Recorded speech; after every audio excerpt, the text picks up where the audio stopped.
کی نگاہ کے صدقے اس بندے کے دل سے گناہوں کی میل کو ہٹا کر اس کے دل میں اللہ اپنی محبت کا نور پیدا فرما دیتا تھا. اور آپ ہر سال پاک قدر شریف حضرت بابا فرید الدین بیت شکر رحمۃ اللہ تعالیٰ علیہ کے اس پر جاتے تھے تو ایک وہاں کے پیر صاحب تھے, ان کا بڑا اشتیاق تھا کہ میں حضرت کی زیارت کروں, اور ان کے دل میں یہ تصور تھا کہ پیری فقیری میں جو لوگ ہوتے ہیں میلا کچیلا لباس ہوگا, بال بکھرے ہوں گے, نہ کوئی ترتیب نہ کچھ, جس طرح لوگ رکھتے ہیں تصور صوفیوں کے بارے میں, اولیاء کے بارے میں کہ نہ وہ اچھا پہن سکتے ہیں, نہ وہ اچھی رہائش رکھ سکتے ہیں, وہ تو بس ایک عجیب قسم کی مخلوق بنے پھرتے ہیں. ان کے ذہن میں یہ تصور تھا. اور سیدنا پیر مہر علی صاحب اللہ تعالیٰ عنہ کی شخصیت ایسی تھی کہ جب بھی آپ کسی مجلس میں جاتے تھے تو بڑے بڑے لوگ دیکھ کر حیران رہ جاتے تھے کہ یہ رسم ہے. اور جب آپ وہاں پر گئے اور آپ کا شاندار لباس دیکھا, آپ بڑے ہی خوبصورت امامہ پٹا باندھتے تھے دستار, اور آپ کی زلفیں خوبصورت انداز سے آپ نے سجائی ہوئی تھی. اور جب آپ وہاں پر گئے تو انہوں نے دل میں خیال کیا یہ کیسا ہوئی ہے, یہ تو دنیا دار ہے, پیر تھوڑی ہے.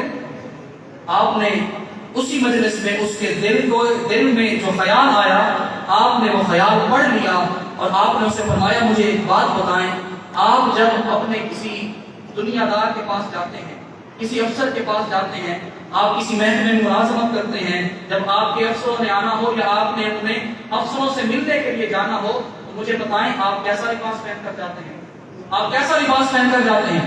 انہوں نے کہا کہ ہم اعلیٰ سے اعلیٰ اور اچھے سے اچھا لباس پہن کر جاتے ہیں.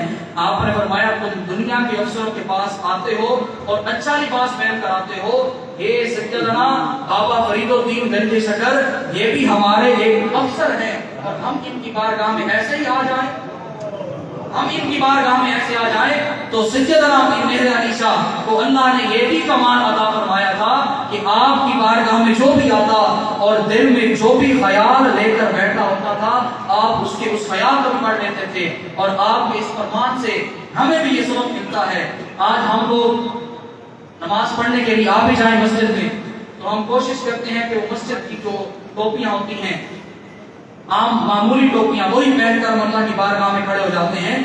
اللہ کی بارگاہ میں آئے ہیں تو کوشش کریں اچھے سے اچھی تیاری کر کے, اللہ کی بارگاہ میں نماز پڑھنے کے لیے آئے ہیں اچھے سے اچھی تیاری کر کے آئیں, تاکہ نماز پڑھنے سے آپ کے دل میں اللہ کی محبت کا اثر بھی پیدا ہو, اور اللہ تبارک و تعالیٰ ہمیں نماز کے فوائد بھی عطا فرمائے, اور اللہ کریم ہم سب کو نبی کریم علیہ الصلوۃ والسلام کی محبت اور اولیاء کرام کا فیضان نصیب فرمائے. وآخر دعوانا الحمدللہ رب العالمین.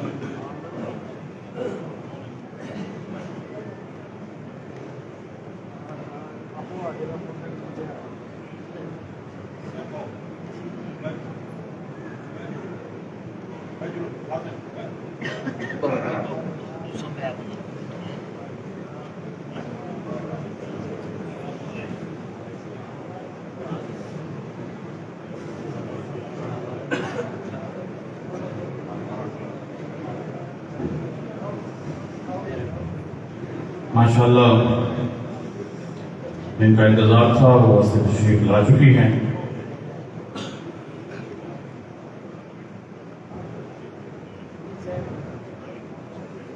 تمام حضرات تشریف رکھیں.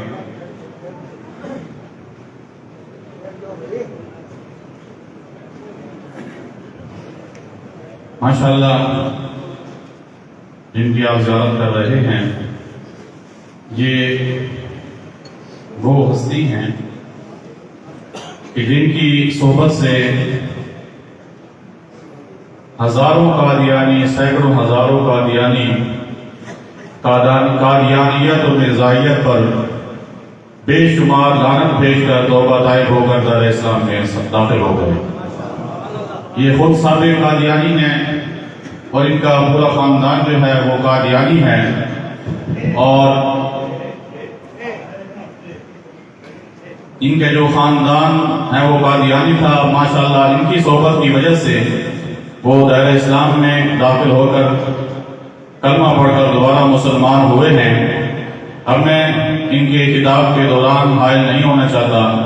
بلا تاخیر میں ملتمس ہوں محترم و مکرم پروفیسر ڈاکٹر محمد عرفان محمود برق صاحب ان کے خطاب لاجواب سے پہلے آپ ذرا بھرپور استقبال فرمائیں. نعرہ تکبیر، نعرہ تکبیر، نعرہ رسالت، نعرہ رسالت، نعرہ حیدری، نعرہ حیدری. آستان عالیہ گھوڑا شریف، آستان عالیہ میرا بھائی شریف. محترم و مکرم پروفیسر ڈاکٹر محمد عرفان محمود برق صاحب.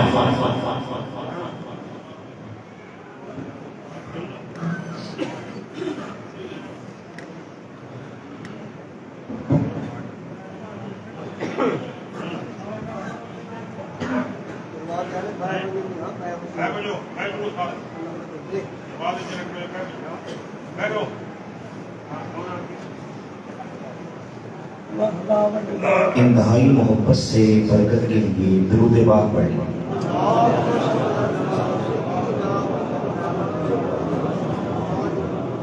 الصلاۃ والسلام علیکہ یا سیدی یا رسول اللہ وعلی آلک و اصحابک یا سیدی یا حبیب اللہ. الصلاۃ والسلام علیکہ یا سیدی یا نبی اللہ وعلی آلک و اصحابک یا سیدی یا خاتم النبیین.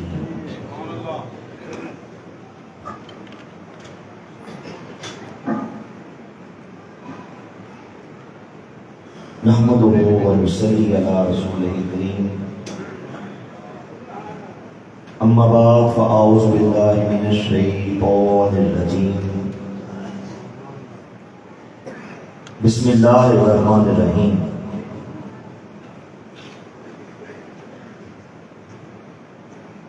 ما کان محمد نبا احد من رجالکم ولکن رسول اللہ و خاتم النبیین. قال النبی صلی اللہ علیہ وآلہ وسلم انا خاتم النبیین لا نبی بعدی. سرمایہ اہل سنت عزت مآب محترم جناب پیر سید ظفر علی شاہ صاحب محب ختم نبوت، عزت مآب جناب پیر سید شمس الدین شاہ صاحب، محترم المقام جناب محمد سید حیدر امام مہروی صاحب، جناب سید محمد مظہر امام مہروی صاحب، محترم جناب محمد مہر امام مہروی صاحب، سادات کرام،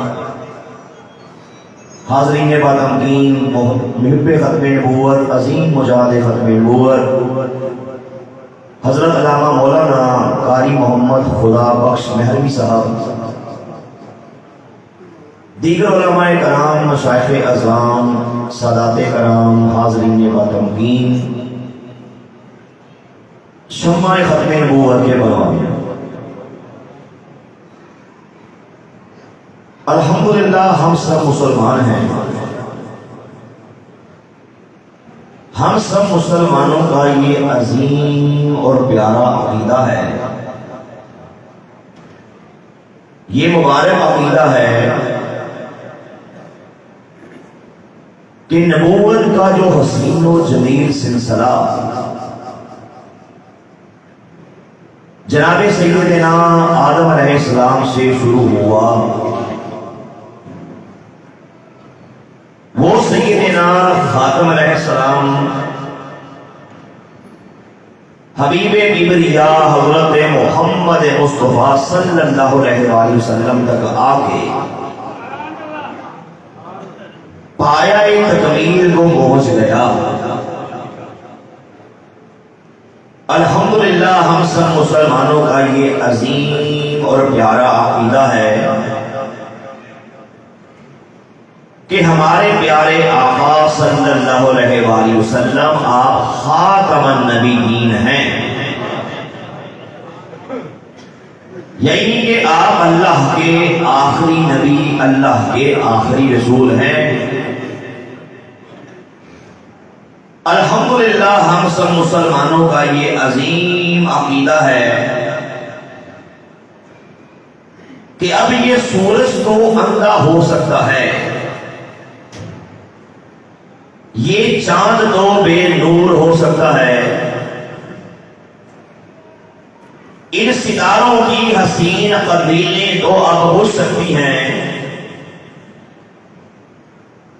اس ساری کی ساری کائنات کا نظام تو دھرم بھرم تباہ و برباد ہو سکتا ہے۔ پروردگار کی عزت کی قسم ہے مائیں بانجھ ہو گئی، لیکن آمینہ کے لال صلی اللہ علیہ وآلہ وسلم کے بعد اب کوئی اور نبی پیدا نہیں ہو سکتا۔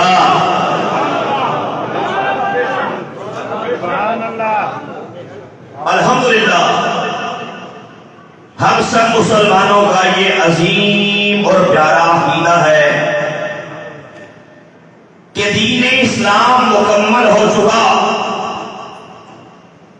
ہمارے کریم آقا صلی اللہ علیہ وآلہ وسلم نے قیامت تک آنے والے آخری انسان تک کے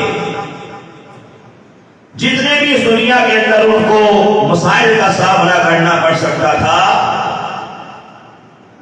کریم آقا صلی اللہ علیہ وآلہ وسلم ایک ایک مسئلے کا حل بتا کے دنیا سے پردہ فرما گئے۔ اس کائنات کے جس ذرے کا رب ہمارا اللہ ہے، اسی ذرے کے نبی ہمارے کریم آقا صلی اللہ علیہ وآلہ وسلم ہیں۔ الحمدللہ ہم سب مسلمانوں کا یہ عظیم اور پیارا عقیدہ ہے کہ اگر کوئی ہمارے کریم آقا صلی اللہ علیہ وآلہ وسلم کے بعد نبوت کا دعویٰ کرے، رسالت کا دعویٰ کرے، یا اس قسم کی حرزہ سرائی کرے کہ نعوذ باللہ اب قیامت تک کے لیے اور بھی نبی دنیا میں آتے رہیں گے، یا نعوذ باللہ یہ کہے کہ نبوت کا سلسلہ جاری ہے، اللہ چاہے تو نعوذ باللہ کروڑوں محمد اور بھی پیدا کر دے۔ پروردگار کی عزت کی قسم ہے اس قسم کی بکواسات کرنے والا اس کائنات کا بدترین کافر ہے، بدترین لعنتی ہے، زندیق ہے۔ بولو مسلمان ہو سکتا نہیں؟ الحمدللہ پروردگار کے خاص کرم سے ہم سب مسلمانوں کا عقیدہ ختم نبوت میں ایمان ہے، سب کو لیے الحمدللہ، کیونکہ علماء فرماتے ہیں کہ عقیدہ ختم نبوت دین اسلام کی بیس کا نام ہے۔ علماء فرماتے ہیں کہ عقیدہ ختم نبوت دین اسلام کی شارت کا نام ہے۔ علماء فرماتے ہیں کہ عقیدہ ختم نبوت دین اسلام کے مقدس سینے میں دھڑکنے والے مقدس دل کا نام ہے۔ یہ وہ عظیم عقیدہ ہے کہ جسے قبول کیے بغیر، جسے تسلیم کیے بغیر اللہ کی قسم ہے کوئی شخص بھی مسلمان نہیں ہو سکتا۔ اگر کوئی بندہ یہ کلیم کرے کہ جناب میں حضور نبی پاک صلی اللہ علیہ وآلہ وسلم کو اللہ کا نبی کو تسلیم کرتا ہوں، اللہ کا رسول بھی مانتا ہوں، لیکن کہے کہ نعوذ باللہ میں انہیں اللہ کا آخری نبی تسلیم نہیں کرتا، خاتم النبیین تسلیم نہیں کرتا، اللہ کی قسم ہے یہ بندہ بدترین کافر ہے، وہ مسلمان ہو سکتا؟ عقیدہ ختم نبوت کی اہمیت، اساسیت، جماعیت اگر پوچھنا ہے تو پروردگار سے پوچھو جس نے اپنی آخری کتاب قرآن پاک کے اندر اس عظیم عقیدے کو ایک یا دو مرتبہ بیان نہیں فرمایا۔ پوچھو علماء بیٹھے ہیں، مشایخ کرام بیٹھے ہیں، سادات کرام بیٹھے ہیں کہ اگر پروردگار کسی بھی بات کو قرآن پاک کے اندر ایک بار ہی بیان فرما دے، ہر سب کے قبول کرنے کے لیے، سر تسلیم خلق کرنے کے لیے، اس بات کو سچا ماننے کے لیے اللہ کی قسم بہت ہے۔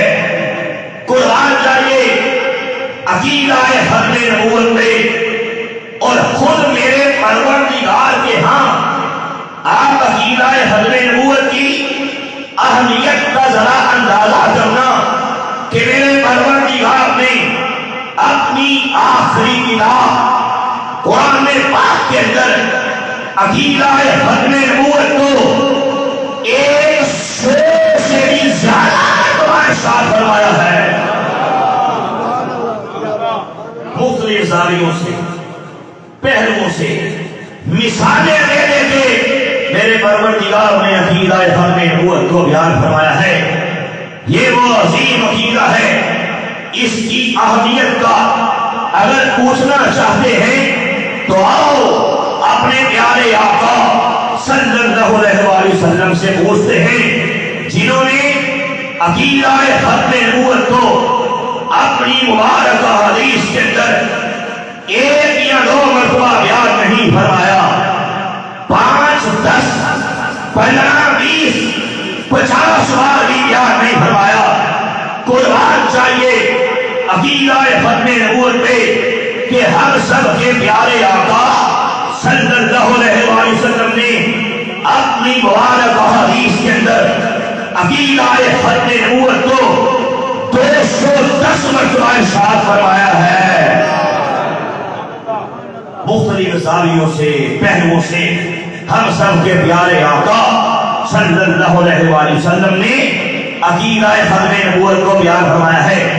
عقیدہ ختم نبوت کی اہمیت کا پوچھنا چاہتے ہیں تو چلو چل کے میرے کریم آقا صلی اللہ علیہ وسلم کے اس فرمان عالی شان کو سامنے رکھتے ہوئے اس عقیدے کی اہمیت کو جانتے ہیں کہ ایک بہت بڑا کذاب، ایک بہت بڑا دجال، ایک بہت بڑا لعنتی جس نے سب سے پہلے جھوٹی نبوت کے پھاٹک کو کھولا تھا، یمن کا باشندہ تھا، جس کا نام اسود عنسی تھا۔ یہ وہ کمینہ تھا جس نے کریم آقا صلی اللہ علیہ وسلم کی عزت پہ حملہ کرتے ہوئے، ناموس پہ حملہ کرتے ہوئے، ختم نبوت کے تاج و تخت میں حملہ کرتے ہوئے یہ حرزہ سرائی کی تھی کہ نعوذ باللہ اللہ نے مجھے محمد کے بعد نبی بنا کے بھیج دیا ہے۔ تو جانتے ہیں کہ ہمارے کریم آقا صلی اللہ علیہ وسلم نے کیا ارشاد فرمایا؟ آپ نے اپنے صحابی حضرت فیروز دیرمی کو بلایا اور ارشاد فرمایا، اے فیروز دیرمی، یہ نہیں ہو سکتا کہ مجھ محمد کی نبوت کے ہوتے ہوئے، مجھ محمد کی ختم نبوت کے ہوتے ہوئے کوئی اٹھے نبوت کا دعویٰ کرے۔ فرمایا نہیں، اور محمد کی ہے، محمد کی حمیت اس بات کو برداشت نہیں کر سکتی۔ اے فیروز دیرمی، ایک لمحے کی تاخیر کیے بغیر فرمایا یمن چلا جا اور جا کے اس دعوی نبوت کرنے والے کے ٹکڑے ٹکڑے کر کے جہنم حاصل کر۔ پتہ لگ گیا کہ اسلامک اسٹیٹ کے چیف جسٹس ہم سب کے پیارے آقا اسلامک اسٹیٹ کے سربراہ حبیب کبریا حضرت محمد مصطفیٰ صلی اللہ علیہ وسلم کا یہ فیصلہ آ گیا کہ جب بھی کوئی کمینہ، جب بھی کوئی قذاب، جب بھی کوئی دجال، جب بھی کوئی لعنتی ہمارے کریم آقا صلی اللہ علیہ وسلم کی عزت پہ حملہ کرے گا، ناموس پہ حملہ کرے گا، ختم نبوت کے تاج و تخت پہ حملہ کرے گا، آقا کا فرمان قیامت تک کے لیے آخری اس انسان کے لیے ہے جو خود کو مسلمان کہتا ہے کہ ایسا بندہ اسے زندہ رہنے کا حق دیا جا سکتا بولو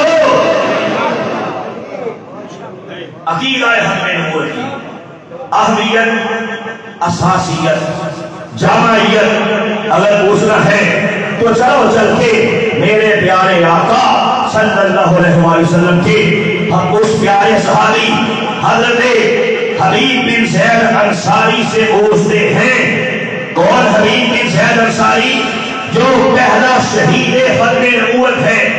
کون حبیب بن زید انصاری؟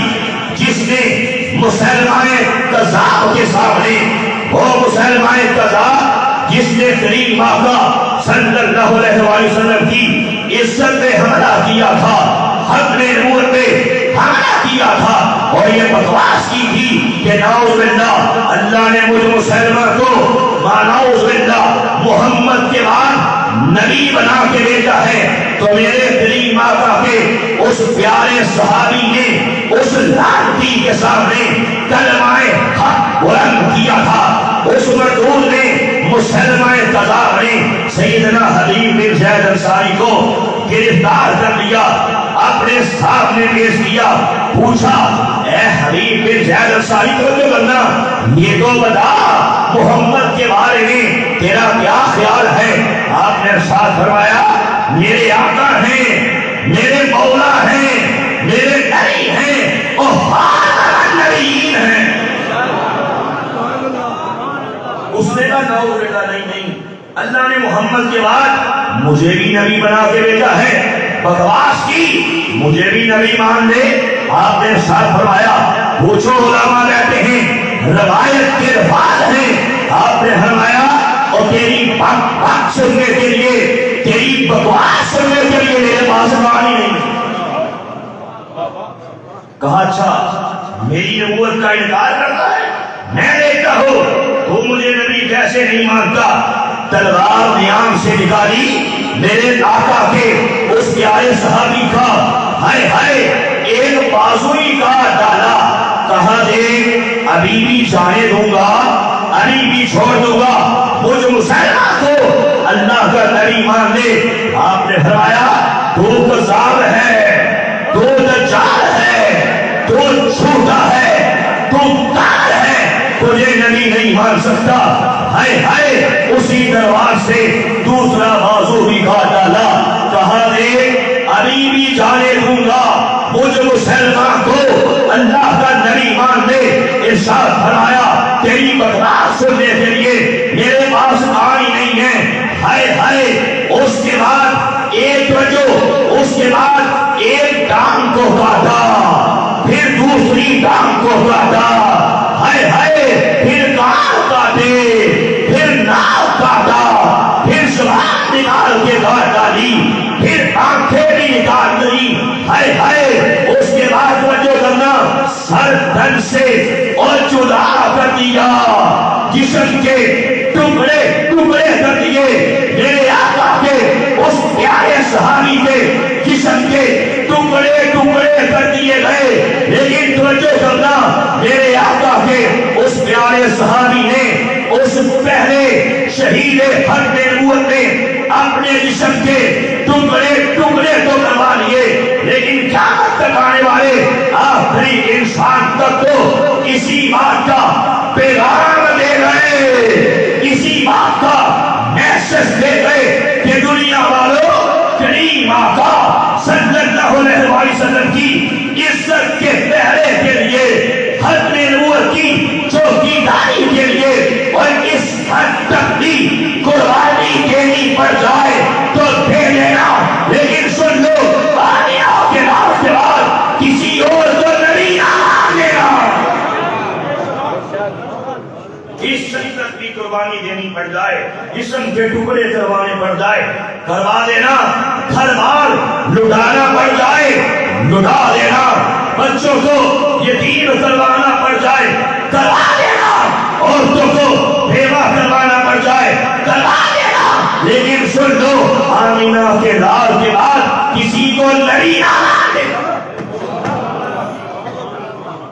عقیدہ ختم نبوت، اہمیت، اساسیت، جماعیت اگر پوچھنا چاہتے ہو تو یار غار سے پوچھو، یار مزار سے پوچھو، سیدنا صدیق اکبر سے پوچھو کہ مسلمان کذاب کے خلاف جہاد کرنے کے لیے جب لشکر کو تیار کیا جا رہا تھا تو بعض صحابہ نے مشورہ دیتے ہوئے کہا کہ حضرت ابھی مدینہ پاک نوخیز ریاست ہے، نئی نئی اسٹیٹ ہے، ابھی اور بھی بہت سے فتنے ہیں، کا فتنہ ہے، منافقین کا فتنہ ہے، دیگر فتنے ہیں، پہلے ان سے نمٹ لیتے ہیں، ختم نبوت کا معاملہ، مسلمہ کذاب سے جنگ کرنے کا معاملہ اسے بعد میں دیکھیں گے۔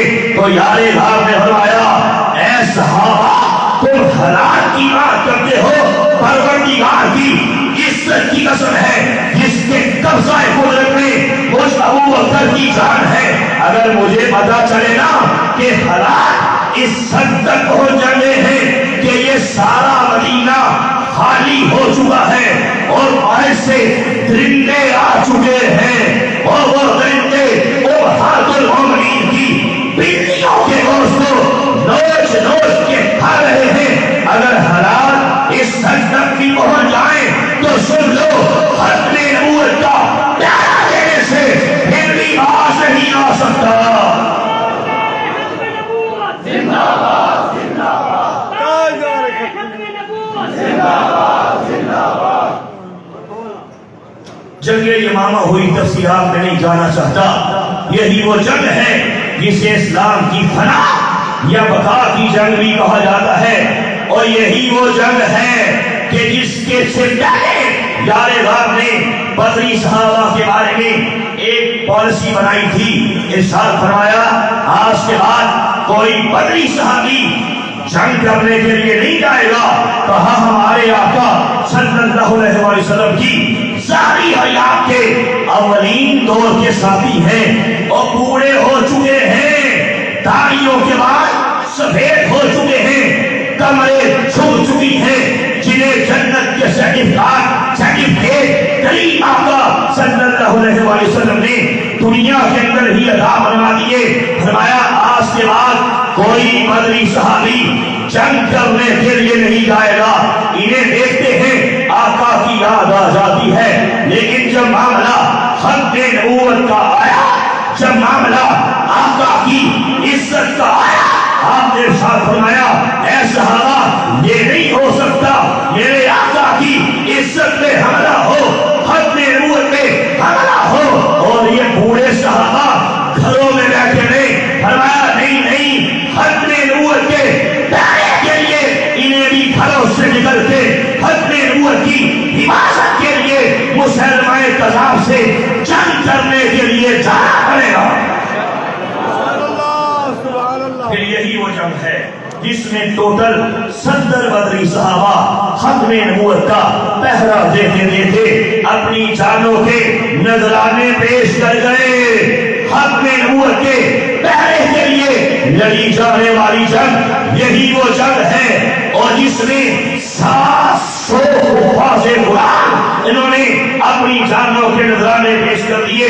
ختم نبوت کے پہرے کے لیے ڈیفینس کے لیے لڑی جانے والی یہی وہ عظیم جنگ ہے جس میں ٹوٹل 1200 صحابہ کرام اپنی جانوں کے نذرانے ہتھیلیوں پہ رکھ کے سورہ مقتل اتر جاتے ہیں، کریم آقا کی ختم نبوت کے لیے جان قربان کر دیتے ہیں، سب کچھ قربان کر دیتے ہیں، لیکن قیامت تک آنے والے آخری انسان تک کو یہی پیغام دے جاتے ہیں کہ دنیا والوں ہر حال میں ختم نبوت کی چوکیداری کرتے رہنا۔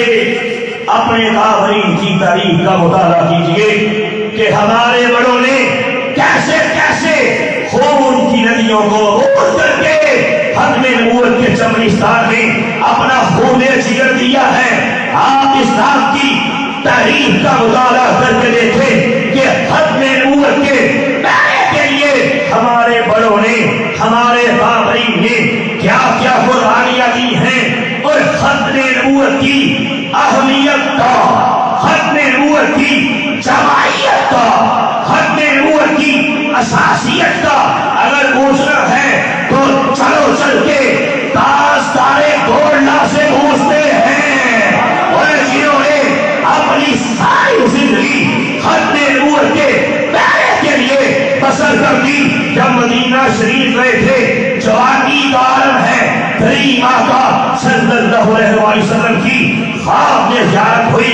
آقا نے فرمایا اور مہر علی شاہ ہندوستان کے اندر مرزا قادیانی قضا میری احادیث کو تعلیم کی کینچی سے گزر رہا ہے، میرے دین کے ٹکڑے ٹکڑے کر رہا ہے، تو یہاں بیٹھا ہے، میری ختم نبوت کے پہلے کے لیے ہندوستان واپس چلا جا اور جا کے ختم نبوت کا پہلا دے۔ کس کے حکم سے؟ کریم آقا صلی اللہ علیہ وسلم کے حکم سے۔ پتہ یہ نہیں لگا، علماء بیٹھے ہیں، ایک نکتہ دینا چاہتا ہوں کہ کریم آقا صلی اللہ علیہ وسلم کا گنبد خضرا ہو، آپ کے ساتھ قربت ہو، اور مدینہ شریف حاضری ہو، مدینہ شریف میں قیام ہو کہ جو جگہ ساری کائنات سے بھی ہمارا عقیدہ ہے کہ جس جگہ پہ کریم آقا صلی اللہ علیہ وسلم آرام فرمان ہیں، اور وہ جگہ خانہ کعبہ سے بھی اعلیٰ ہے، اور وہ جگہ عرش معلیٰ سے بھی اعلیٰ ہے، وہ جگہ ساری کائنات سے اعلیٰ ہے، اور وہ جگہ جہاں 70,000 فرشتے جو آتے ہیں، 70,000 فرشتے شام کو آتے ہیں، درود و سلام کے نذرانے پیش کرتے ہیں، اور حدیث میں آتا ہے جو فرشتہ ایک بار آ جائے اس کی دوبارہ قیامت تک کے لیے باری نہیں آتی، اور وہ جگہ جو جنت ہے، اور وہ جگہ جس کی مٹی میری شفا ہے، ساری کائنات سے اعلیٰ جگہ ہے، اور ایک مسلمان کے ایمان کی معراج ہے، اس کی آنکھیں ہو کریم آقا صلی اللہ علیہ وسلم کا گنبد خضرا ہو، یہ اس کے ایمان کی معراج ہے۔ آقا کیا بنا رہے ہیں؟ اور مہر علی شاہ میری مسجد نبوی شریف اس کو بھی چھوڑ ایک نماز پڑھے گا 50,000 کا ثواب ملے گا، اور میری قربت ہے، کتنی فضیلت ہے، کتنی شانیں ہیں، میرا شہر ہے جس کی مٹی میری سوا ہے، کائنات کی سب سے اعلیٰ جگہ ہے، اس کو چھوڑ کے مدینہ شریف سے ہجرت کر کے ہندوستان واپس چلا جا، میری ختم نبوت کا پہلا دے بنانا گیا، ختم نبوت کی چوکی داری کرنا، ختم نبوت کا پہلا لینا مسجد نبوی شریف میں، اور نماز پڑھنے سے بھی اعلیٰ ہے، بنا لگا ختم نبوت کا پہلا لینا، آقا کا حکم آ گیا، ختم نبوت کی چوکی داری کرنا دین کی پیش ہے، دین کی بنیاد ہے، دین کے جتنے بھی کام ہیں، جتنی بھی نیکیاں ہیں، سب نیکیوں کا سردار ختم نبوت کے تحفظ کا کام کر۔ آقا صلی اللہ علیہ وسلم کے حکم سے تاجدار گولڈا برس بھی آتے ہیں، ختم نبوت کی اہمیت کا پوچھنا ہے تو آپ سے پوچھو، قادیان کی گندی نالی کے کنڈے کیے گستاخ رسول مرزا قادیانی قذاب کو مناظرے کا چیلنج دیتے ہیں۔ میں تفصیلات میں نہیں جانا چاہتا، علامہ قاری خدا بخش صاحب سے آپ سنتے رہتے ہیں، یہ سلام کہتے ہیں، تفصیل آپ سنتے رہتے ہیں، جب دین آ پہنچا اور لمحے آ گئے اور ٹائم آ گیا، تاجدار گولڈا جی کو سارے مقام پہ بھی کر کے بڑے بڑے علماء نے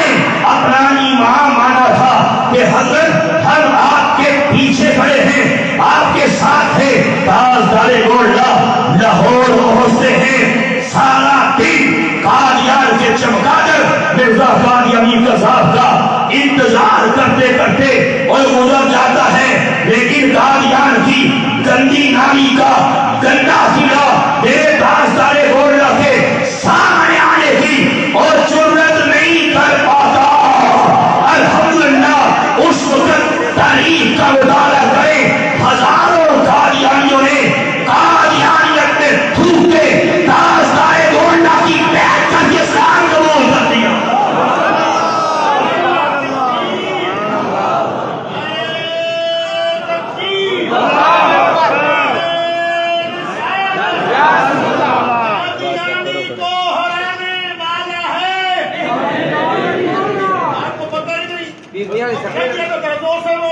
قادیانی کو ہرانے والا ہے، قادیانی کو ہرانے والا ہے، قلم چلتا چلانے والا ہے۔ تکبیر،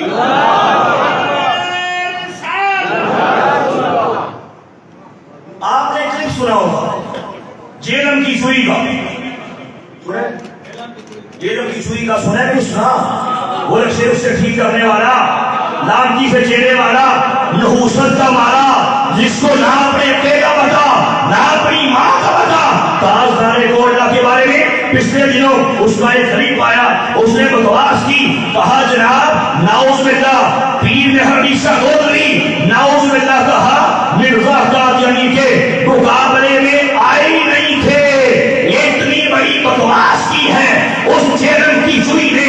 میں مرزا قادیانی کا اعتراف آپ کے سامنے پیش کرنا چاہتا ہوں اور یہ بھی کہنا چاہتا ہوں اپنے نوجوان سے کہ جیلم کی چوئی میں نام کے ریس کے ان اللہ کے ولیوں کا دانا کھا لو۔ کیوں اپنا بیڑا غلط کروانا چاہتے ہو؟ جو کہتے ہیں بابے شاہی کوئی نہیں ہے، بندہ پوچھے تیری کی اوقات ہے ڈال دیا تو کتے سے بڑھ کر تیری اوقات ہے۔ یہ کتاب اس کے اندر مرزا قادیانی قذاب نے خود تسلیم کیا ہے۔ ہم بات کرتے بات الگ ہوتی، میں جیلم کی چوئی سے کہنا چاہتا ہوں کہ مرزا مردود نے یہ بات خود تسلیم کی ہے۔ پوچھا گیا، کئی مردیوں نے سوال کیے کہ قادیان کے بندر تو آیا کیوں نہیں؟ جب پیر صاحب آ گئے تھے، تاجدار گولڈا لاہور آ گئے تھے، تیرا ویٹ کرتے رہے، تو کیوں نہیں آیا؟ تو خود کو نبی کہتا تھا، رسول کہتا تھا، تاجدار گولڈا آنے رسول، تاجدار گولڈا اپنے نانا جان کے دین کے تحفظ کے لیے لاہور پہنچ گئے تھے، تو کیوں نہیں آیا؟ تو مرزا قادیانی نے یہ کتاب کا نام مجموعہ اشتہارات، قادیان سے چھپنے والی، اس کے بعد ربوہ سے چھپنے والی یہ کتاب میرے ہاتھ میں ہے۔ کہنے والا، بکواس کرنے والا، لکھنے والا مرزا قادیانی قذاب ہے، اور اگلی بات مرزا قادیانی کی یہ ساری کتابیں بشمول یہ کتاب بھی ان کی آفیشل ویب سائٹ الاسلام.org پہ موجود ہے۔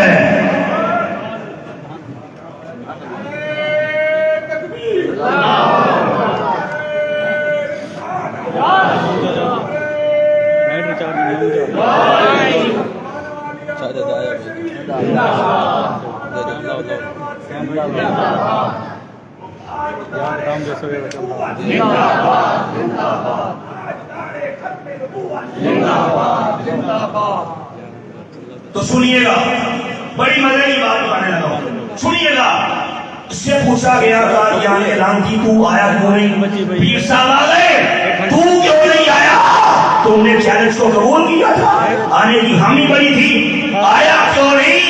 پھر سنیے یہ کتاب مجموعہ اشتہارات جلد نمبر 2، لکھنے والا مرزا قادیانی قذاب، اس کے صفحہ نمبر 461 میں سنیے کیا کہتا ہے۔ آ جاتا لیکن مجھے پتا چلا تھا کہ پشاور کے جاہل سرحدی پٹھان پیر صاحب کے ساتھ آ رہے ہیں، تو پٹھانوں میں ڈر سے نہیں آیا۔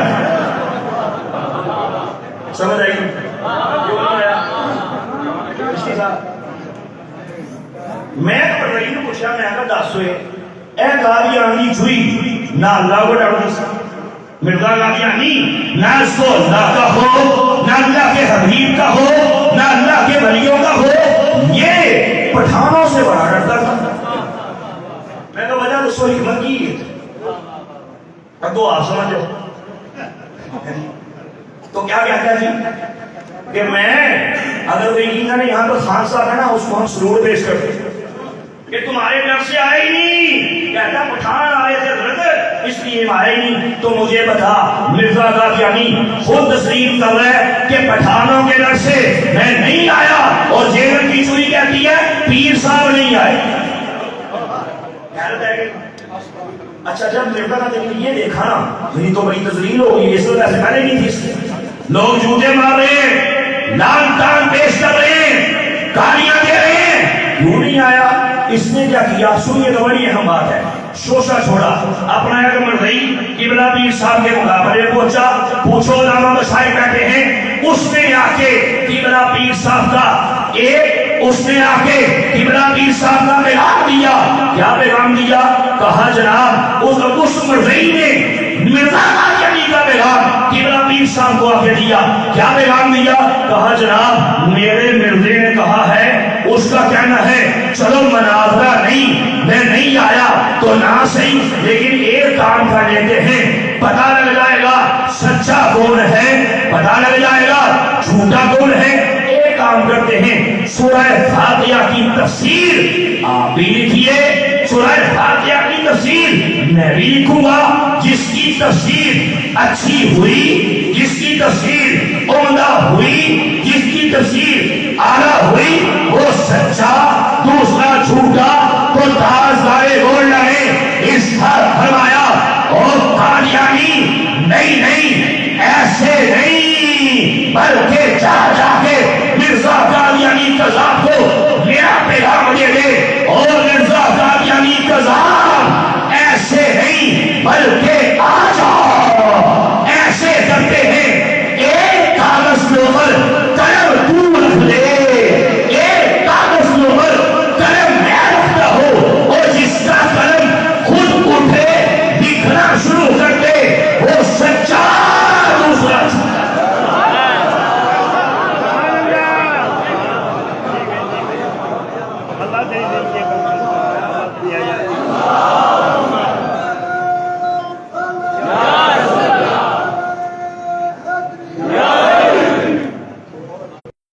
انگریز نے پھر خود سے نکالا چل بچے جو بولے تیار ہو جا دوبارہ چیلنج دے اس نے کیا بھیڑ بڑا تھا دوبارہ مرزائی قبلہ پیر صاحب کے پاس بھیج دیا اس کام میں تو نہیں آیا بھاگ گیا اگلی بات سنیے مرزائی نے آ کے مرزا قادیانی قذاب تھا یہ پیغام دیا تاجدار گولڈا کو پیغام دیا کیا اس نے کہا کہ جناب ہمارے مرزے نے پھر سے یہ دعویٰ کیا ہے کہ چلو ایسے نہیں ایسے کر دیتے ہیں ایک بیمار کے لیے ایک اباحث کے لیے اللہ پاک سے آپ دعا کیجئے ایک بیمار کے لیے اللہ پاک سے میں دعا کرتا ہوں جس کی دعا سے وہ بیمار ٹھیک ہو جائے وہ سچا دوسرا جھوٹا تاجدار گولڈ نے آگے سے ساتھ فرمایا اوے میرے بھائی جا جا کے مرزا قادیانی قذاب کو میرا یہ پیغام دے دے کہ او مرزا قادیانی قذاب نہیں ایسے نہیں بلکہ زندہ کرتے ہیں جس کے کہنے سے مردہ زندہ ہو جائے وہ سچا دوسرا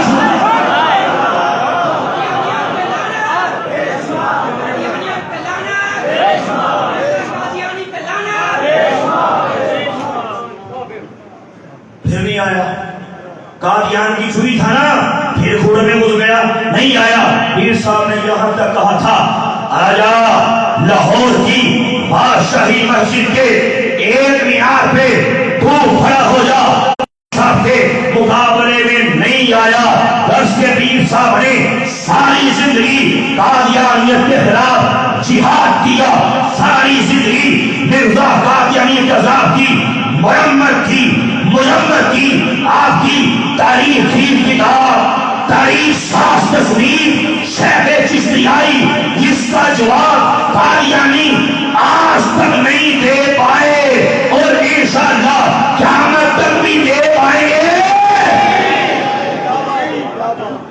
جب پیر صاحب نے کتاب لکھی نا قادیان کے بندر کو روانہ کی کہ پڑھ لے دیکھ لے شاید کہ تجھے ہدایت مل جائے تیری آنکھیں کھل جائیں. مرزا قادیانی قذاف کو جب وہ کتاب مشہور ہوئی نا اس نے اپنی اس کتاب نام ہے روحانی خزائن جلد نمبر 19 ہے پکڑنے والا لکھنے والا مرزا قادیانی قذاف ہے. اس کے اندر سوا نمبر 188 پہ اس نے اپنی بھڑاس نکالتے ہوئے چونکہ پیر صاحب کے مقابلے میں بھی نہیں آیا یہ کتاب کا پیج نمبر 188 ہے. اس پہ گندے قلم سے گندی سیاہی سے گندے پیپر پہ گندے دماغ سے سنیے کیا حرزہ سرائی کرتا ہے. کہتا ہے مجھے ایک کتاب قذاف کی طرف سے پہنچی ہے یعنی کہ نعوذ باللہ قبلہ پیر صاحب کو تاجدار گولڈا کو یہاں پہ بکواس کرتے ہوئے قذاف کہہ رہا ہے کہ ایک قذاف کی طرف سے مجھے ایک کتاب پہنچی ہے. کہتا ہے نعوذ باللہ وہ حدیث کتاب اور بچھو کی طرح نیس زن. آگے کہتا ہے بس میں نے کہا اے گورا کی زمین تجھ پہ نعوذ باللہ لعنت ہو تو ایک ملعون کے سبب سے ملعون ہو گئی. ہائے ہائے پیر صاحب کو گالیاں بک رہا ہے پیر صاحب کی سامنے گستاخیاں کر رہے جواب وہ تھا ہی نہیں. اس نے اپنی بھڑاس نکالی ہے اور مجھے مولا علی کرم اللہ وجہہ کا وہ قول یاد آ گیا.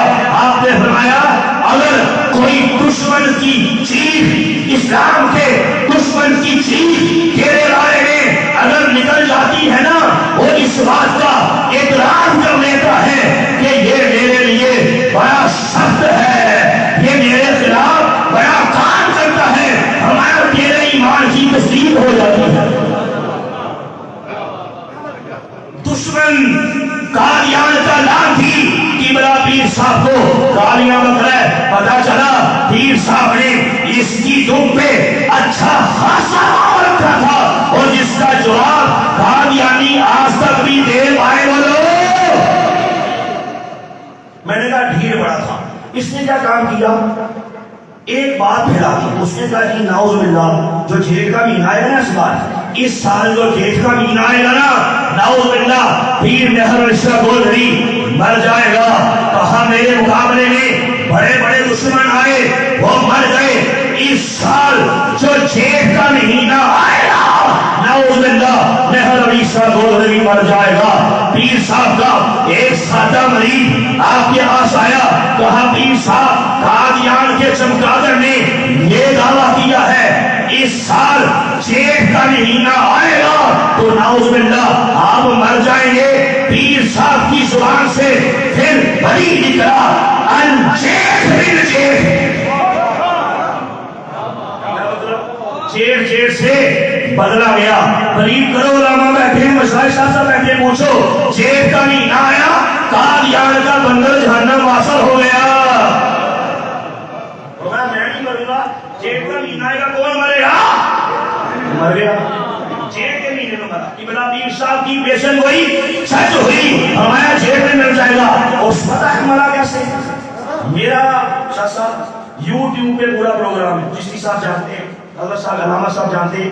میں نے ڈیٹیل سے بتایا کہ یہ مرا کیسے تھا. یاد رکھو اس نے ختم نبوت پہ حملہ کیا اللہ کے حبیب کی ناموس پہ حملہ کیا اللہ کے نبی کے پیارے صحابہ پیارے اہل بیت اطہار ان کی شان میں حق حق کی اولیاء کرام کی شان میں حق حق کی تاجدار گولڈا کو ننگی اور گندی گالیاں رکھی. قادیان کے چمگادڑ پہ اللہ کا پھر عذاب آیا تھا. میں نے اپنی کتاب کے اندر بھی یہ میری بڑی مشہور کتاب ہے نام ہے قادیانیت اسلام اور سائنس کے لہرے میں جسے پڑھ کے ہزاروں قادیانی اللہ رسول کے طرف سے مسلمان ہو چکے ہیں. میں نے اس کتاب کے اندر بھی ڈیٹیل سے بتایا. یوٹیوب پہ ایک تفصیلی پروگرام کیا 1 گھنٹے سے زائد میں نے قادیانیوں کے کتابیں کھول کھول کے ریفرنسز کھول کھول کے اس کی موت کو بیان کیا ہے اور قادیانیوں کو اس بات کا چیلنج دیا ہے کہ اللہ کے نیک بندے، اللہ کے پیارے، اللہ کے ولی جب دنیا سے پردہ بنانے کا ٹائم آتا ہے ان کے حالات زندگی پڑھ کے دیکھو. ہم نے آنکھوں سے بھی دیکھا ہے کہ زبان پہ اور کلمے جاری ہو جاتے ہیں. آخری ٹائم آتا ہے زبان پہ درود شریف کے پھول جاری ہو جاتے ہیں. کتنے دیکھے قرآن پاک کی تلاوت کرتے کرتے روحیں پرواز کر گئی. کتنے دیکھے اور سجدے کی دلربا حالت میں اپنے حال کے حقیقی سے جانیے. کتنے دیکھے آخری ٹائم آیا تو پکار اٹھے. وہ دیکھو جنت کے گیٹ کھل چکے ہیں. ہاں ہاں دیکھو دیکھو کتنے پیارے چہروں والے، کتنے حسین چہروں والے اور کتنے نورانی چہروں والے مجھے لینے کے لیے آ رہے ہیں. وہ دیکھو جنت کے اندر دودھ کی نہریں مجھے دکھائی دے رہی ہیں. وہ دیکھو دیکھو شہد کی نہریں ہمیں دکھائی دے رہی ہیں. یہ کہتے کہتے جن کی روحیں پرواز کر جاتی ہیں، اللہ کی عزت کی قسم ہے ہم نے دیکھا ہے ایسے لوگ جب دنیا سے پردہ لگاتے ہیں اور ان کے دنیا سے جانے کے بعد بھی ان کی قبروں کی مٹی سے بھی بھسور جاتی ہے.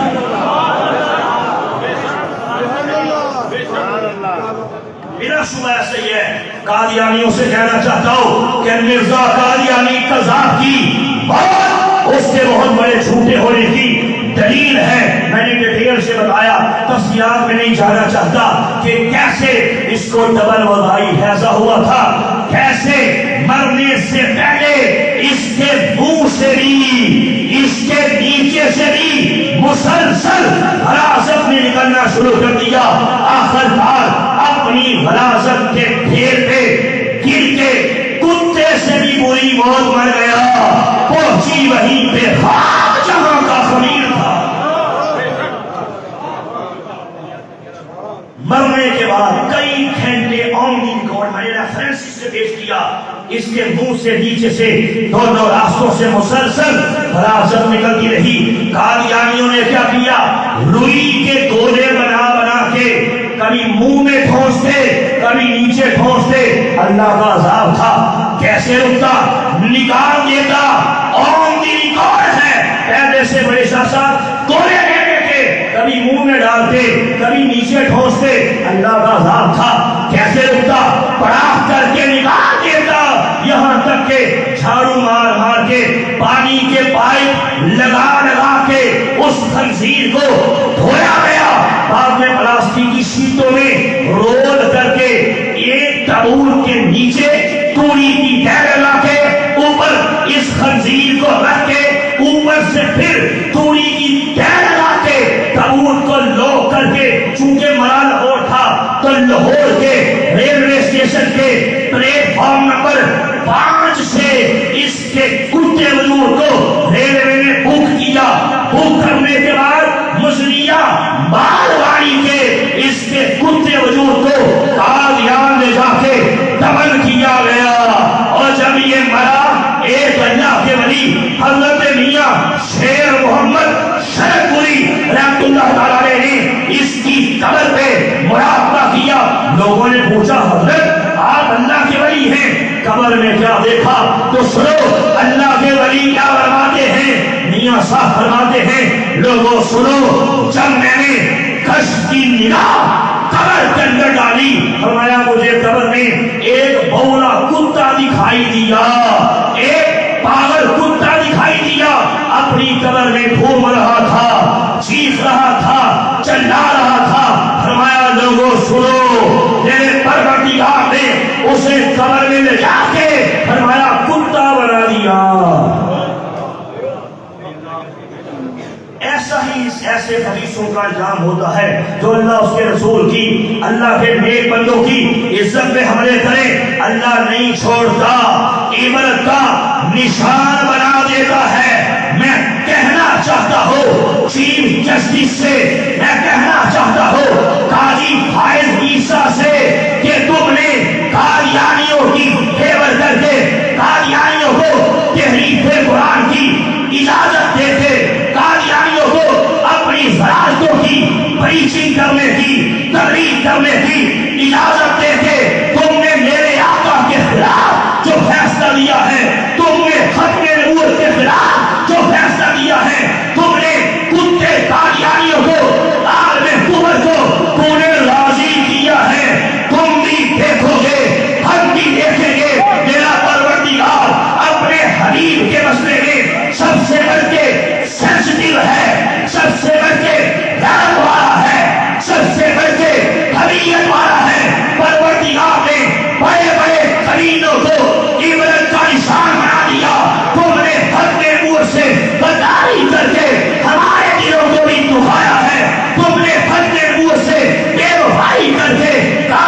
ایسے نہیں کہہ رہا میں تفصیلات میں جائے بغیر صرف 2 مثالیں آپ کے سامنے رکھوں گا.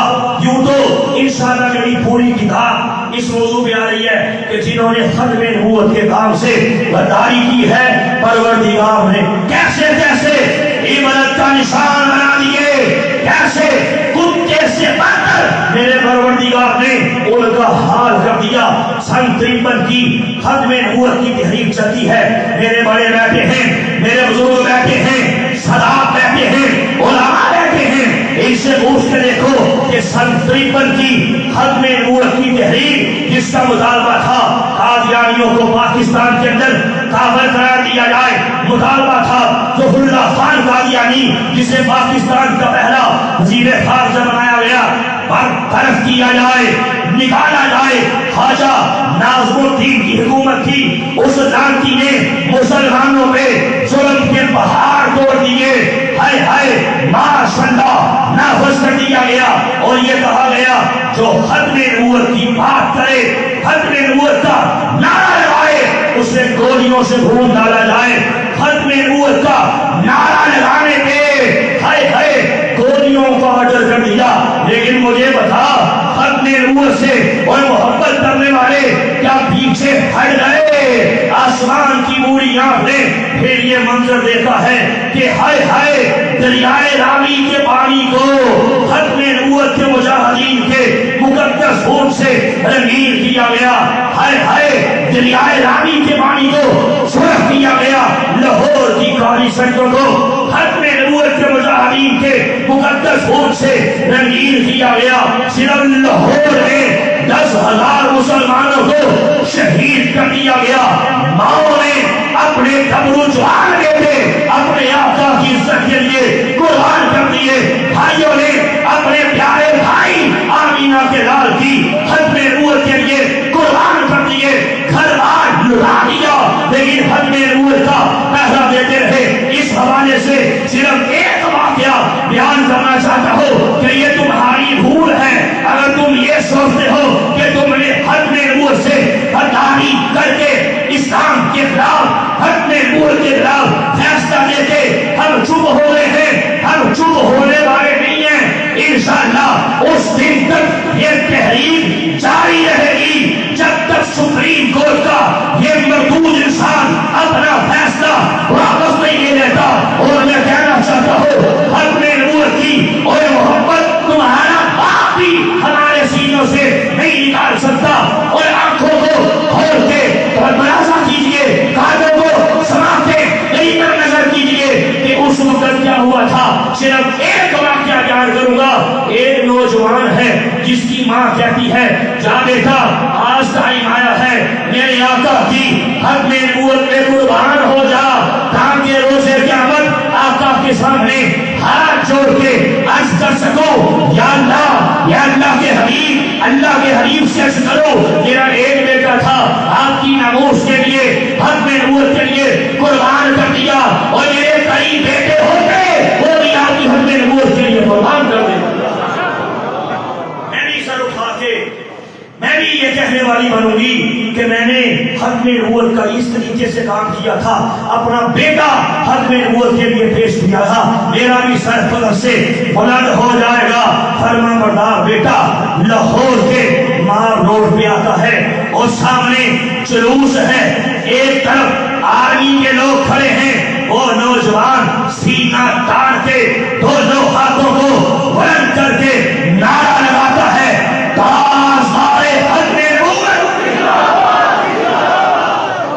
آگے سے سپاہی آتا ہے, اس کے سر پہ رائفل کا بٹ مارتا ہے, سر کھل جاتا ہے, اس کا سر پھٹ جاتا ہے, اس کا پیارا مقدس خون گلکاریاں کرتا کپڑوں میں پھیل جاتا ہے. ختم نبوت کا مجاہد نیچے گر جاتا ہے, بے ہوش ہو جاتا ہے. وہ سپاہی پکڑ کے گاڑی پہ لاد کے قریب ہی واقعہ ملٹری کورٹ میں لے جاتا ہے. جیسے ہی ہوش آتی ہے ایک فوجی افسر کے سامنے جو جج بنا ہوا تھا پیش کیا جاتا ہے. وہ کہتے ہیں اچھا تم نے ختم نبوت کا نعرہ لگایا ہے, کیا تجھے نہیں پتا پاکستان کے اندر ختم نبوت کے نعرے پہ پابندی ہے, چلو تمہیں یہ نعرہ لگانے کی سزا دی جاتی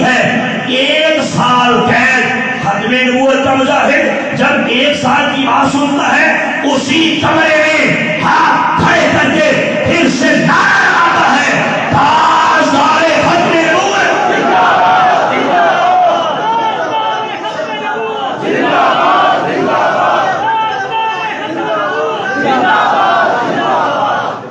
جج حیرت ہو جاتا ہے میں نے نہ اس کو سزا کی بات کی اس نے میرے سامنے نعرہ لگایا کہتے ہیں اچھا 2 سال قید ختم نبوت کا مجاہد جب 2 سال کی بات سنتا ہے پھر نعرہ بلند کرتا ہے تاجدار ختم نبوت زندہ باد زندہ باد جج کہتا ہے توجہ کرنا 4 سال قید ختم نبوت کا مجاہد پھر نعرہ لگاتا ہے تاجدار ختم نبوت زندہ باد زندہ باد جج کہتا ہے 10 سال قید ختم نبوت کا مجاہد نعرہ لگاتا ہے تاجدار ختم نبوت زندہ باد زندہ باد جج کہتا ہے عمر قید ختم نبوت کا مجاہد جواب دیتا ہے تاجدار ختم نبوت زندہ باد زندہ باد جج غصے میں آ جاتا ہے اور میز پہ مکے مارنا شروع کر دیتا ہے اور کہتا ہے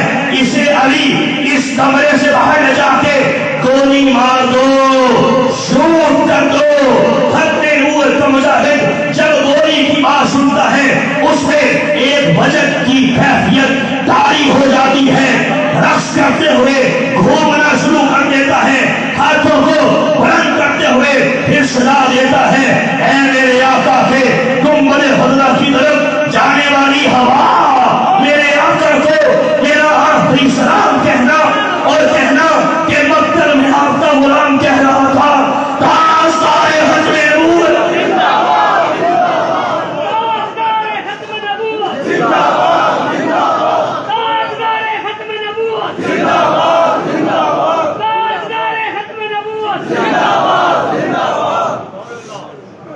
جج کہتا ہے یہ دیوانہ ہے اسے چھوڑ دو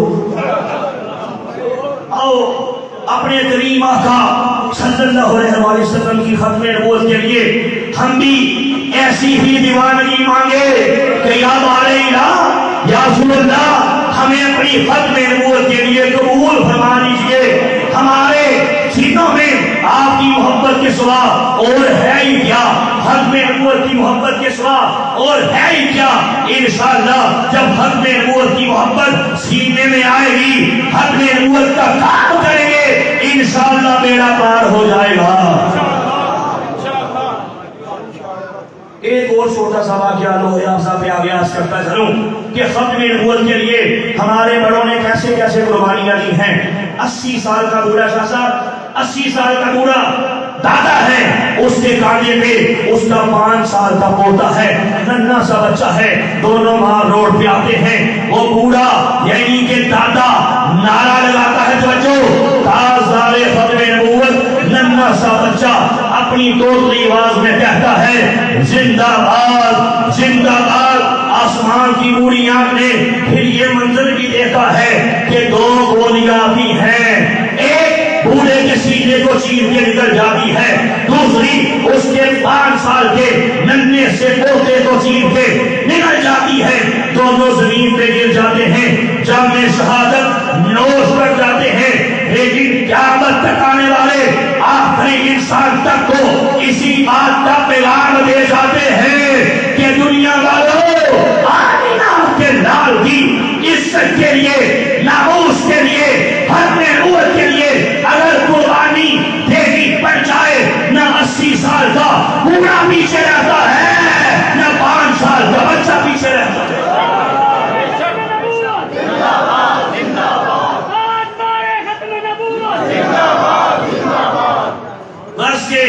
اس سنتریفن کی ختم نبوت کی تحریک کو مظاہرت کو کچل دیا گیا جیسے ختم نبوت کے مجاہدین سے بھر دی گئی ظلم کے پہاڑ توڑے گئے مار مار کے سروں کو توڑا گیا مار مار کے ہڈیوں کو توڑا گیا لیکن ختم نبوت کی محبت سینوں سے نہیں نکال پائے اب دیکھنا اللہ نے ان بدبختوں کے ساتھ کیا سلوک کیا؟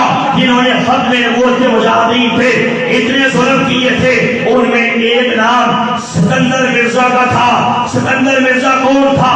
اس وقت ڈیفینس سیکرٹری تھا۔ اس سے کہا گیا تیری پروموشن کر دی جائے گی، یہاں تک کہا گیا تجھے جناب وزیر اعظم بنا دیا جائے گا، تو یہ کام کر، اس تحریک کو کچل دے، جو ختم نبوت کی بات کرتا ہے اسے تباہ و برباد کر دے۔ یہ پاگل ہاتھی بن گیا، ہائے ہائے، مار مار کے اس نے انتہا کر دی، گولیاں چلا چلا کے انتہا کر دی۔ آخرکار جب تحریر ختم ہوئی، یہ کمینہ یہاں سے بھاگا، سیدھا لندن چلا گیا۔ اس کو جھنسا ہوا تھا، اللہ کا عذاب شروع ہو گیا۔ کیسے؟ ایک بیماری لگ گئی، سوکھ کے بالکل کانٹا بن گیا، سارے پیسے ساری دولت عیاشیوں کی نظر پہلے کر چکا تھا، اب پلے تھا کچھ نہیں۔ آخرکار کیا ہوا؟ نوکری کی تلاش شروع کر دی، بھڑکتا بھٹکتا مارا مارا پھرتا رہا۔ آخرکار لندن کے ایک تھرڈ کلاس ہوٹل میں بطورے برتن دھونے کے نوکری مل گئی۔ ذرا سوچو تو، کہاں یہ شان تھی کہ ڈیفینس سیکرٹری تھا، کہاں یہ مقام تھا VVIP پروٹوکول تھا، کہاں یہ مقام تھا آگے پیچھے گاڑیاں، آگے پیچھے پروٹوکول، اور کہاں یہ اوقات ہو گئی کہ سارا سارا دن انگریزوں کے سور کھائے ہوئے، کتا کھائے ہوئے، شرابے پیے ہوئے برتن اپنے ہاتھوں سے واش کرتا تھا۔ آخرکار اور وہیں پہ لندن میں ایریا رگڑ رگڑ کے کتے سے بدتر موت بن گیا۔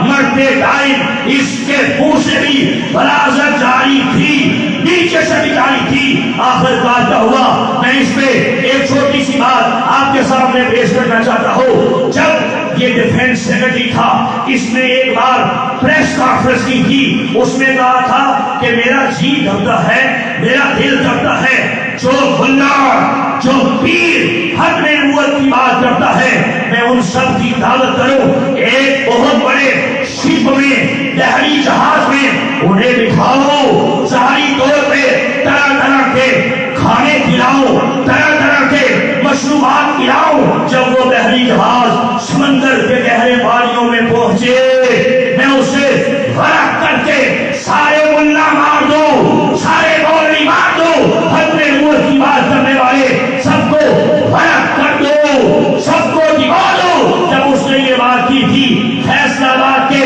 ایک مظلوم نے کہا تھا، او سکندر مرزا، میں کسی اور کو ڈوبتا ہوا دیکھ رہا ہوں۔ کیا فرمایا؟ میں کسی اور کو ریپیٹ کیجیے، کسی اور کو بولو، ڈوبتا ہوا دیکھ رہا ہوں۔ پھر وہاں سنیں کیا ہوا، وہیں پہ مر گیا، کتے سے موت مر گیا۔ میں نے کہا مرتے ٹائم منہ سے نیچے سے بلازم نے نکلنا شروع کر دیا۔ آخرکار وہیں پہ لندن کے اندر ہی ایک قبرستان کے اندر اور دفن کر دیا۔ کچھ عرصہ گزرا تھا، اس کی بیوی ایرانی تھی، ایرانی نسل تھی، نام اس کا نہید تھا۔ اس نے کہا، اس نے گورنمنٹ ایران سے یہ مطالبہ کیا، میرا شوہر تھا پاکستان میں ڈیفینس سیکرٹری رہ چکا، بڑا بندہ تھا، چاہتی ہوں وہاں سے نکال کے ایران کے قبرستان میں لا کے دفن کیا جائے۔ آخرکار حکومت ایران نے اس کے مطالبے کو پورا کر دیا، لندن سے قبرستان سے تابوت کو نکالا اور یہاں پہ لا کے ایران کے اندر اسے دفن کر دیا گیا۔ کچھ عرصہ گزرا تھا، ختم نبوت کے کچھ مجاہدین قبر ڈھونڈتے ڈھونڈتے اس کی قبر تک آئے، مٹی ہٹائی، پھٹے اٹھائے، تابوت نکالا، اس کی ہڈیوں کو باہر نکالا، ہڈیوں پہ چوٹے مارے، اس کے بعد پیٹرول چھڑک کے اور ہڈیوں کو آگ لگا کے کالا سرما بنا دیا۔ اس کے بعد جو راکھ بچی جا کے سمندر میں پھینک دیا، سمندر میں ڈبو دیا۔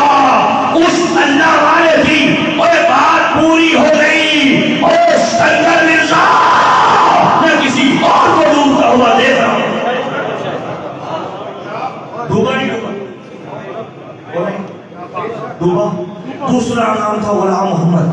میں تفصیلات نہیں جاؤں گا, میری پوری انشاءاللہ کتاب میں نے نکالی ہے. میں نے بڑے بڑے کمینوں کے عبرتناک انجام بتائے ہیں. دوسرا بہت بڑا کمینہ, نام دیکھنا کام دیکھنا, نام تھا غلام محمد. کون تھا یہ؟ اس وقت پاکستان کا گورنر جنرل تھا. اسے کہا گیا کہ تمہیں جو چاہیے ہم تمہیں عطا کریں گے. ختم نبوت کی تحریک کو اپنے پاؤں تلے روک دے, نعوذ باللہ کچل کے رکھ دے. اس نے ایک بار پریس کانفرنس میں کہا تھا کہ جو ملا, جو پیر, جو مولوی, جو ختم نبوت کا مجاہد ختم نبوت کی بات کرتا ہے, نعرہ لگاتا ہے, میرا جی کرتا ہے ایک کے گولی سے 10 ملا مارو. کہتا ہے ان پہ گولیاں بھی ضائع نہیں کرنا چاہتا. ایک ایک گولی سے 10 ختم نبوت کے مجاہدین کو میں ماروں. یہ بکواس کی تھی. جب تحریک ختم ہوئی اللہ کا عذاب اس کمینے پہ بھی آیا. ایسی بیماری لگ گئی اور کراچی کے جس ہسپتال کے اندر ایڈمٹ تھا ایسی چیخ مارتا تھا, ایسی چیخ مارتا تھا. ہسپتال کے باقی مریض وہاں سے یہ کہتے بھاگ کے جاتے تھے کہ بھاگو بھاگو, یہاں پہ اللہ کا عذاب آ رہا ہے. اور مرتے ٹائم آن کی ریکارڈ ہے. اس کے بھی منہ سے حراست نکلی, نیچے سے بھی حراست نکلی. آخر کار اس کا نام نہاد, اس کو غسل دینے کے بعد نام نہاد چند سرکاری کاؤس نے, اس کا چند لوگوں نے نام نہاد. جنازہ پڑا اور دفن کرنے کے لیے جب لے جا رہے تھے کراچی کے شاہراہ فیصل پہ عائشہ بھوانی کالج کے ساتھ چوڑا قبرستان ہے, عیسائی قبرستان ہے, کوڑا قبرستان ہے. وہاں سے گزرے, کہا دور کیا جاتے ہو, چلو اسے یہیں پہ دفن کر دیتے ہیں اور جاؤ جا کے دیکھو ختم نبوت کے اور غدار کو عیسائیوں کے چوڑوں کے قبرستان میں دفن کیا گیا ہے. پہنچی وہیں پہ جہاں کا ضمیر تھا. ابھی بھی مجھے پتا لگا, میں نے اس پہ ریسرچ مزید تحقیقات کی. میں اس کی قبر ڈھونڈتا کراچی کے شاہراہ فیصل پہ عائشہ بھوانی کالج کے ساتھ کوڑا قبرستان میں چلا گیا. سرفراز نام کا وہاں ایک گورنر تھا, عیسائی تھا. اس کا انٹرویو لیا, وہ ہمیں اس کی قبر پہ لے گیا. غلام محمد ختم نبوت کے غدار کی قبر پہ لے گیا. ہم نے اس کا انٹرویو کیا. اس نے کہا جناب جب رات کا پچھلا پہر آتا ہے اس کی قبر سے آوازیں آتی ہیں. میں نے ویڈیو بیان ریکارڈ کروایا ہے. اس نے کہا بڑی ہولناک قسم کی آوازیں آتی ہیں, اس کی قبر سے چیخوں کی آواز آتی ہے. اور اگلی بات سنو, آن کی ریکارڈ ہے جب وہاں پہ دفن کیا گیا کچھ عرصہ گزرا, انہوں نے کہا ہم نے یہ کیا کیا, اس کو یہاں دفن کر لیا. اب لوگ ہمیں تانے مار رہے ہیں کہ اس کا انجام دیکھو. آخر کار آرڈر دیے گئے اس کی قبر سے نکال کے توجہ کہیں اور شفٹ کرنے کے لیے. آرڈر لینے کے بعد موقع پہ ایک مجسٹریٹ تھا, ایک ایس پی تھا, 5-10 پولیس والے تھے, 2-3 ڈاکٹرز تھے, 3-4 چوڑے تھے. اسے نکالنے کے لیے جیسے ہی قبر کشائی کی گئی, آن دی ریکارڈ ہے, مٹی ہٹائی گئی, پھٹے اٹھائے گئے, نیچے دیکھا بڑے بڑے سانپ, بڑے بڑے اسلحے اور بچھو, کیڑے مکوڑے اس کی کھوپڑی پہ ڈنڈ مارے جا رہے ہیں. انہوں نے شوٹ کیا, فائر کھول دیے, فائر لگائی نہیں, مسلسل فائرنگ کرتے رہے, کوئی سانپ کوئی بچھو نہیں مرا. انہوں نے کہا یہ تو اللہ کا عذاب ہے, تم نہیں ختم کر سکتے. انہوں نے وہیں پہ مٹی ڈال کے اوپر پھٹے رکھ کے اسے بند کر دیا. آج بھی جا کے دیکھو, اس کے بعد اس پہ سریے رکھ کے اوپر ماربل کر دیا گیا, قبر کو بالکل پکا کر دیا گیا. کہیں کوئی سانپ بچھو باہر آ کے کسی اور کو نقصان نہ پہنچا دے. اور اگلی بات سنو, مجھے سرفراز گورنر نے یہ خود بتایا. تھوڑا ٹائم گزرا, حکومت نے سوچا چلو بڑا بندہ تو تھا, ڈیفینس سیکرٹری تو تھا, 4 ستون کھڑے کیے, جا کے دیکھ سکتے ہیں, اوپر چھت ڈال دی. اس نے کہا جناب جب آدمی حبس کے مہینے آتے ہیں، سارے قبرستان کے کتے چھاؤں کی تلاش کرتے کرتے اس کی قبر پہ آتے ہیں، آ کے پیشاب بھی کرتے ہیں، غلاظت بھی کرتے ہیں، اور آج کے چیف جسٹس کو اس بات کا پیغام بھی دیتے ہیں، قاضی فاضی صاحب کو اس بات کا پیغام بھی دیتے ہیں کہ جب بھی کوئی کمینہ ختم نور سے بداری کرتا ہے، کتے کے نام دیتے ہیں، اس کی قبر پہ پیشاب کرنا ہم فخر محسوس کرتے ہیں۔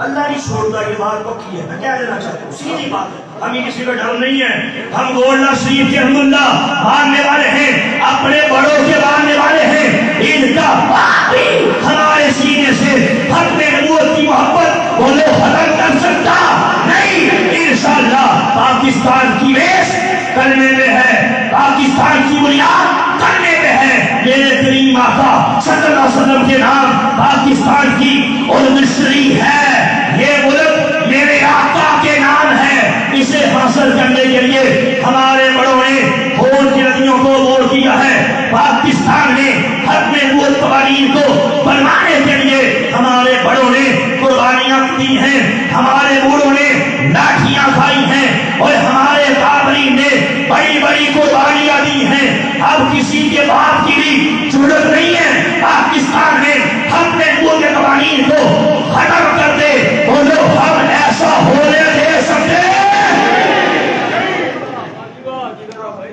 نہیں دے گا انشاءاللہ۔ علماء کہہ چکے ہیں، ہمارے قابلین بلکہ بالانا کر چکے ہیں، مفتی مجیب الرحمان صاحب کا بھی بیان آ چکا ہے، انشاءاللہ تحریک چلائیں گے، اور تم سے یہ تحریک پھر شمالی نہیں آئے گی، ہم اپنے آقا کے لیے ختم نبوت کے پیارے کے لیے جان دینا بھی جانتے ہیں، جان دینا۔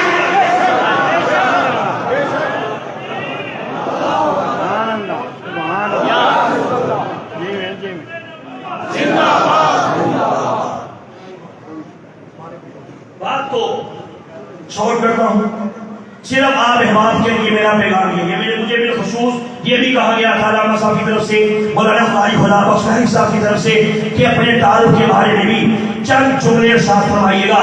میرا سابقہ تعلق، میرا دادا، میری دادی، میرا باپ، میرے گھر والے، چچے تائے، رشتے دار، ساری کی ساری برادری حد نگاہ تک سب کے سب قادیانی تھے۔ لاہور میں ہمارا گھر قادیانیت کا مرکز تھا، چونکہ میرے والد صاحب ان کی جماعت کے پریزیڈنٹ رہے، میرے والد صاحب قادیانی جماعت کے صدر رہے ہیں، قادیانیت کو لیڈ کرتے رہے ہیں۔ ہمارے گھر میں اس قسم کے فیصلے ہوتے تھے کہ مسلمانوں کا ایمان کیسے برباد کرنا ہے، کیسے پیسے دے کے، لڑکی دے کے، نوکری دے کے، جائیداد دے کے ان کے سینے سے اس کے رسول کی چنگاری کو نعوذ باللہ کیسے نکالنا ہے۔ میرے پروردگار نے میرے خاندان میں سب سے پہلے رحمت کا، بارش کا پہلا قطرہ مجھے بنا دیا۔ ایک رات سویا، میرے مقدر جاگ پڑے، خواب میں کیا دیکھا کہ حبیب کبریا حضرت محمد مصطفیٰ صلی اللہ علیہ وسلم میری خواب میں تشریف لاتے ہیں۔ کریم آقا صلی اللہ علیہ وسلم ایسی نگاہ کرم فرماتے ہیں، ایسی نگاہ کرم فرماتے ہیں، قادیانیت کے زندت کڑوں سے نکال کے اسلام کے چمنستان میں داخل فرما دیتے ہیں۔ الحمدللہ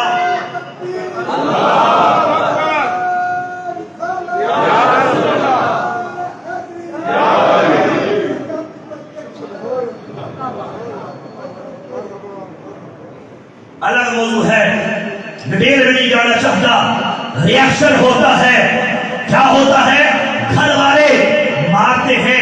کب میٹرل میں تھا شاہ صاحب جب اسلام قبول کیا، میٹرل میں تھا، ساری برادری ایک طرف، میں اکیلا ایک طرف تھا، لیکن اللہ اس نے رسول کی بدل میرے ساتھ تھی۔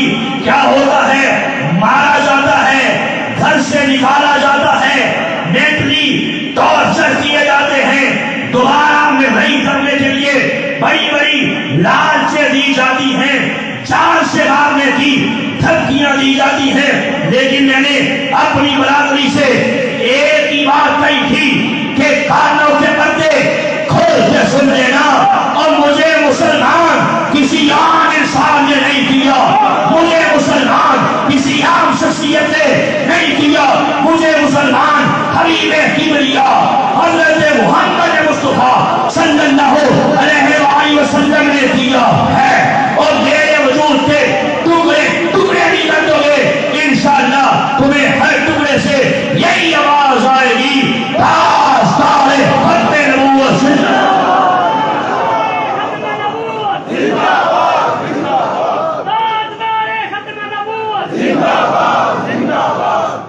مجھے دشمنوں نہ چھیڑو، میرا ہے جہاں میں کوئی، میں علی اٹھا دوں گا، نہیں دور ہے مدینہ۔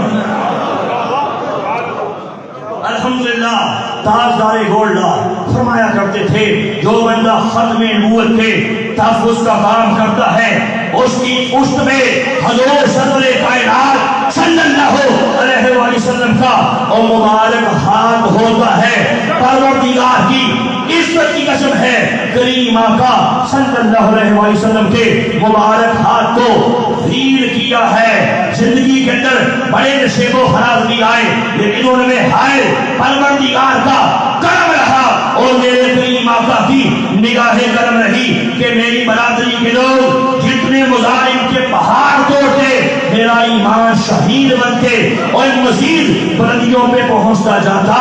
اسی گھر میں پھر ایک ایک کر کے سب مسلمان ہو گئے، میری والدہ، میرے بھائی، میری بہنیں، الحمدللہ، اور آگے ان کی فیملیز۔ پھر پروردگار نے میرے والد صاحب پہ بھی اپنا کرم کر دیا۔ میرے والد صاحب میں نے بتایا نردئی جماعت کے صدر رہے۔